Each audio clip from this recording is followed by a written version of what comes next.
Warm greetings from my beloved country, Philippines, and coming from our very own Northern Davao Mission, a newly established mission under Southeastern Philippine Union Conference of the Southern Asia Pacific Division.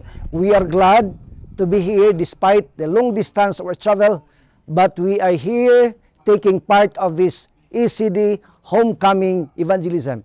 We praise the Lord for the warm welcome of our people here, our beloved President from the Union, and here in this church, we have a wonderful experience together with the brethren, and the nightly attendance is so amazing.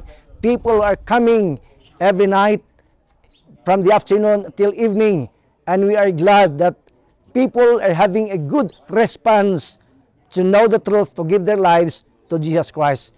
So today, I would like to tell the members of the church and the leadership of the ECD and the Northern Tanzania Union Conference, our leaders, and the South Nyanza Conference, thank you so much for giving us the chance, the privilege to be here in this great evangelistic program.